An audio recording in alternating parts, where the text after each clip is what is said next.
Жуырда ғана Индира Еділбаева Инстаграмына продюсермен қоштасу видеосын жүктеген еді. Мұны көрген соң Ерлан Әлімовті арнамызға шақырдық. Ол өз кезегінде мынадай мәлімдеме жасады. Индира менің қол астымнан кетіп қалды.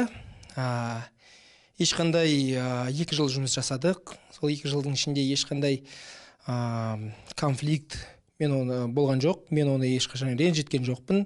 Индираның кетуіне себеп болған мынадай жағдай. Біз негізі жаңа бағытты таңдағаннан кейін жаңа әндер іздедік, қазір ізденісте болдық. Сондықтан сол кішкене пауза болып қалды да бізде. Сондықтан Индирада кішкене отырып қалып, содан ба... Дегенмен Индира кеткенімен Ерланның жұмысы тоқтап қалмады. Ол жас қыздың жұлдызын жақпақ. Бұрында жоспарларым болды, тағы бір жобаны алу, сол кішкене тинейджерлерге дегендей, кішкене аудиториясы басқашалау, сондай бір жас қызды алам деген ойларым болды. Жас әншіні Ерлан өзі іздемеді, оны жары тауыпты. Негізі бұлай айтсам болады, сол қызды негізі менің әйелім Сабоня тапты.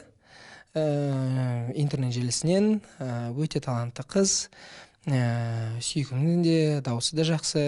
Жаңа жобасымен Әлімов 2 ай бойы жұмыс жасап келе жатыр екен. 2 айдың ішінде қарадық, бұлай да қарадық, өлең жаздырдық.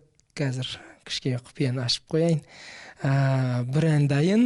Ендеше келер аптада жұмбақ қыздың кім екенін біле аласыздар. Сондықтан назарларыңыз бізде болсын.